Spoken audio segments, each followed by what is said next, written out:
how do we convert the knowledge that we're acquiring? How do we fund the research and ensure that this wisdom, 100-year-old wisdom, not even that old. In our hometown, we have masquerades. And when you hear a certain sound, you run into the closest farm. That's what we did when we were kids. And sometimes you would be scratched. And I still remember some of my cousins who lived in the village who would grab certain leaves and just rub them, and your rash is gone.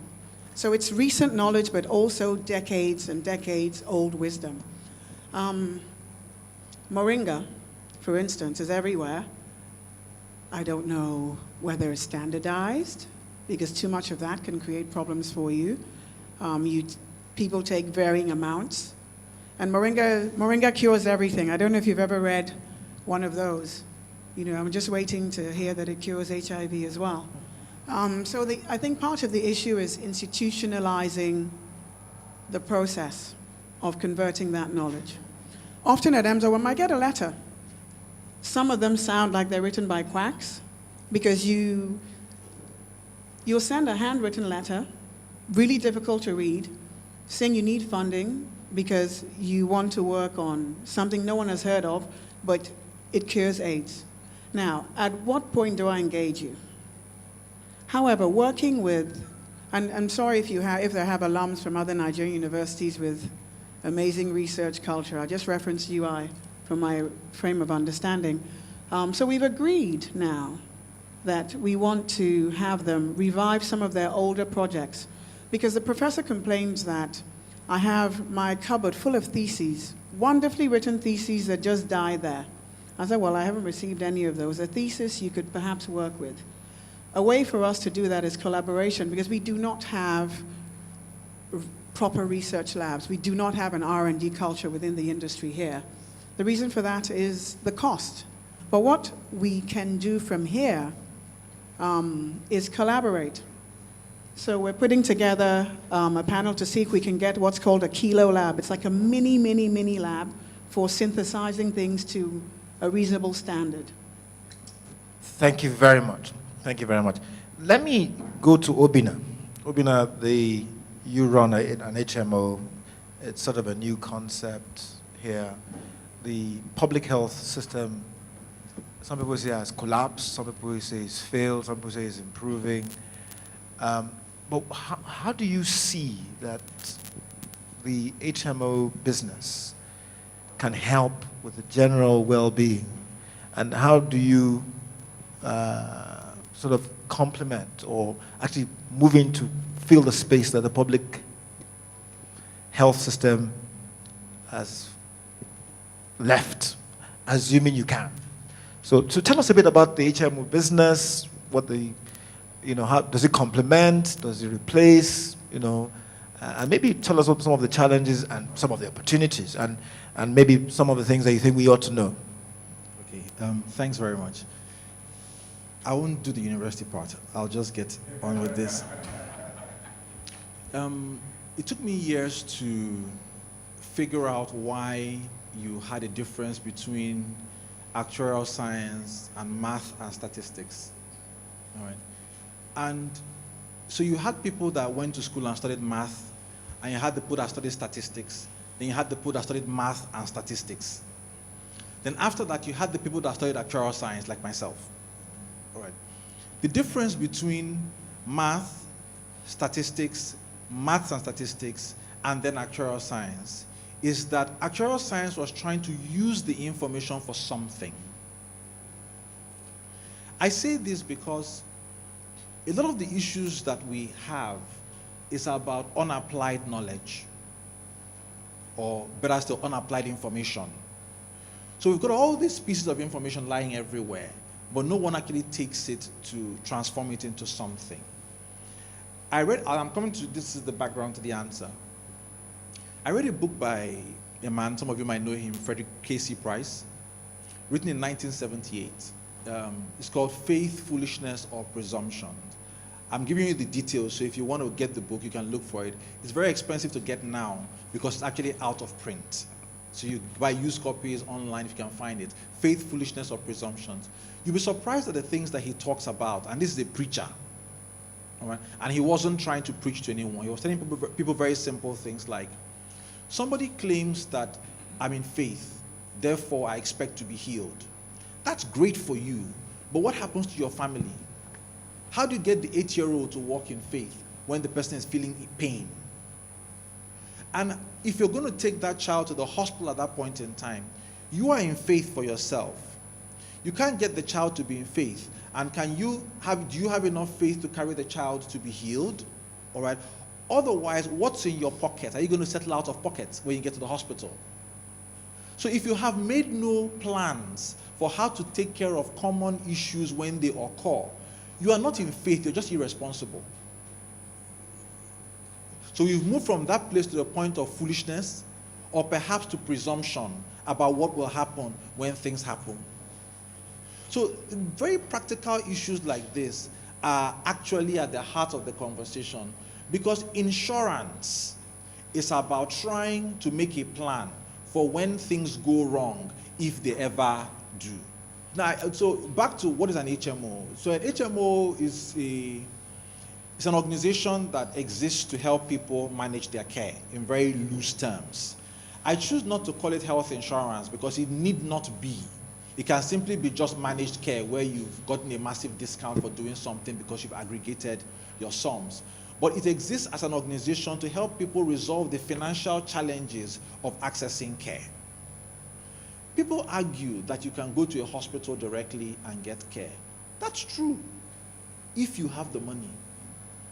But the vast majority of people, all right, are stuck in that pyramid that we know always exists, where the majority of the pyramid is at the bottom that cannot really afford what the top end can afford. And what you find is that the service is inverted, where the people are trying to access care at where they cannot really afford to pay for it at the time they need to pay for it. So who's going to pay for that? But if people were to come together, the same principle of Ajo or Isusu or people just saving in a community to say that we will do it so that one of us can have the money to meet a need when it occurs, that is actually insurance. We put some money together, and when a need arose, somebody had enough money to be able to meet that need. The difference is now you have a third party doing that organization to be able to administer that process, and it has pros and cons for everyone. Thank you very much. Very enlightening, I would say. Dr. Jack, I want you to sort of build on this. I mean, you are looking at it from a different perspective, although the same concept. I mean, he spoke about insurance, for example. We've spoken about the fact that we wait until something happens. From your sort of physical health perspective, what can we do about, sort of preparing, being ready, and how does it all fit? Is it just physical health, or does it also affect my mind and how I see things? Give us a perspective on this. Well, I think that to talk about health, you have to look at the gestalt, the totality of the individual. But I'm first of all going to look at our priority setting. Now, as human beings, we plan our careers. We don't plan our lives. And we take for granted anything that is us and close to us, whether it's our spouses, our children, or our health. Because we believe that you can do it and get away with it. So the problem is actually that we are moving in a space where we are very ignorant. There's a need for a shift in paradigm and a need for us to understand that our health is the most important asset we have. That if we don't have health, we don't have nothing. And when we lose our health, we lose everything. Simple. You can either do it the hard way. Years back, we lost a president who spent his life to be able to build a political career and ruined his health in the process. And even when he was there at the peak signing all our petrodollars with the green biro, he realized that no amount of money could buy back that health because it allowed it to go down to the point of no return. We've had people, creative genius like Steve Jobs, with a personal fortune of over 10 billion US dollars and supported by the most powerful conglomerate business organization in the world, Apple, who made the same mistake. And actually a mistake of the concept of leadership. Leaders training. We talk all the time about the mindset of a leader, the skill set of the leader, the tool set of a leader. But nobody talks about the vehicle of leadership. So we factor in the journey and we leave the vehicle out. And when it does break down, then we're stuck on the road. So why don't we come to the simple realization that our health is a sine qua non? Let's go back to the Bible and let us see how God created the universe with the power of the word. Let this be this and there was that. When it came to man, he stopped, he stooped, he picked up dust, lovingly molded it into a body, the soma. Then he blew into it the spirit of life, the psyche. And man became what? A living soul, meaning a combination of a vehicle and a driver, ready for the earthly pilgrimage. So we think about a driver. If there's no vehicle, there's no journey. So it's high time we understand this and we prioritize. Real consciousness starts from self-consciousness, before it graduates into shared consciousness. Real care must start from self-care, before it graduates into shared care. Do we really love ourselves? Now, I really feel badly for the medical field. They are in sickness management, I mean performance management. But basically what we do is government policy treating individuals as spoiled children who poo-poo on the floor and you get the medical doctor to come and clean the poo-poo. It's not sustainable. If you are bad and actually you are the cause of the problem, you must be the solution. Because nobody is going to love you as much as you love yourself.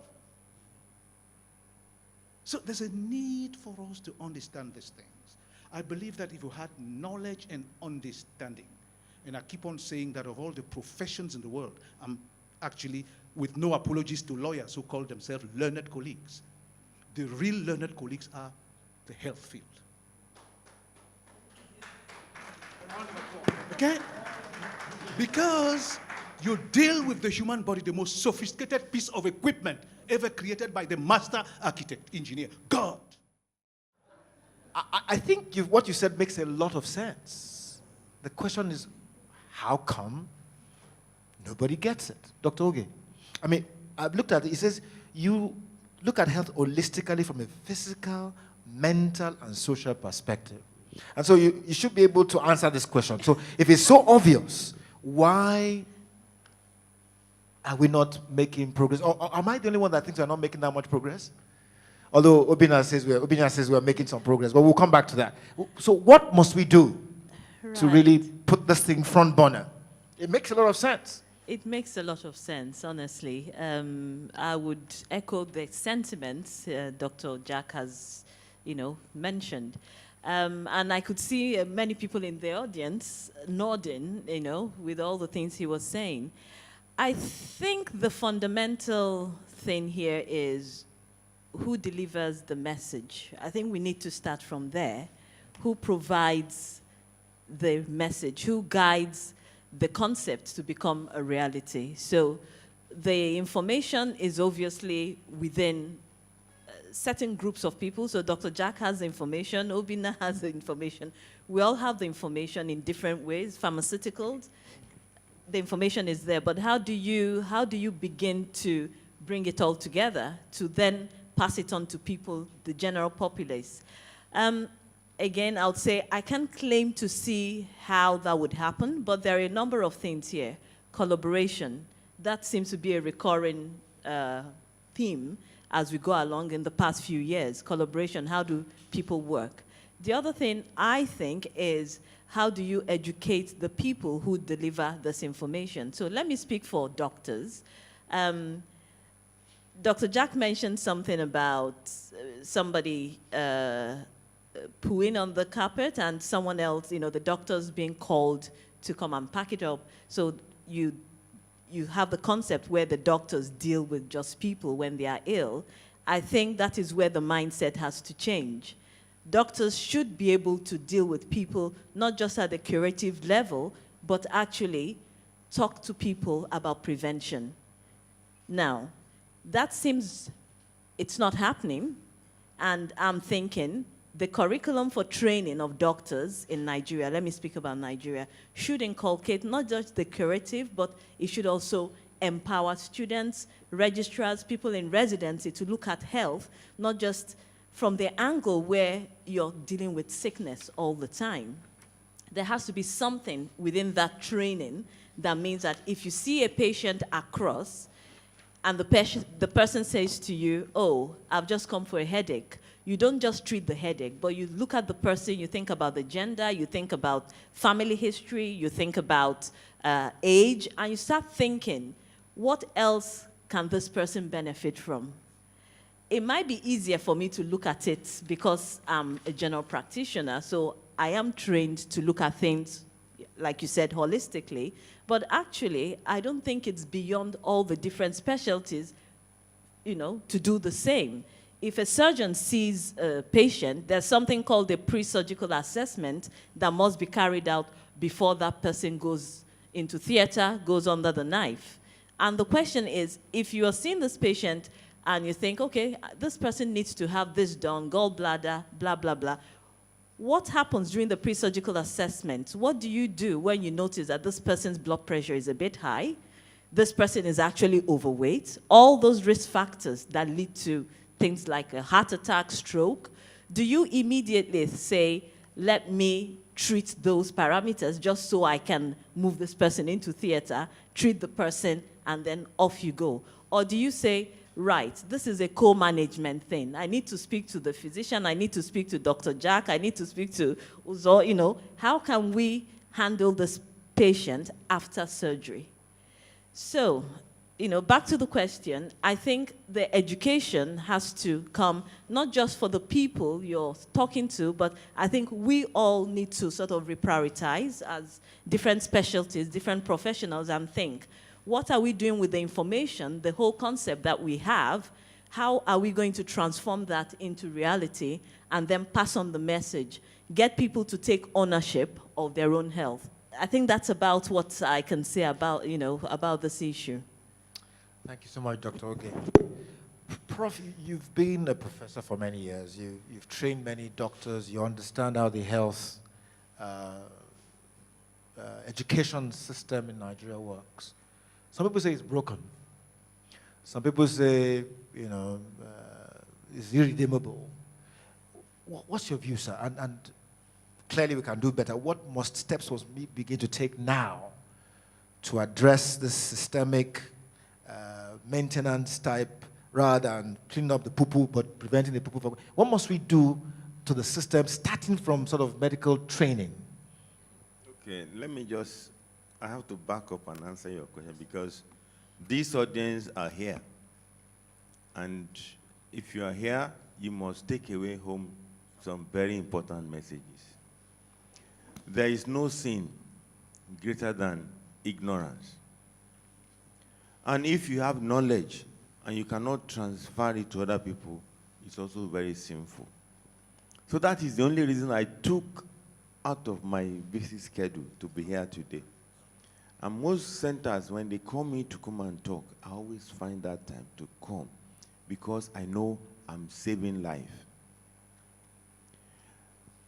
I became a professor of medicine at the age of 32 at the University.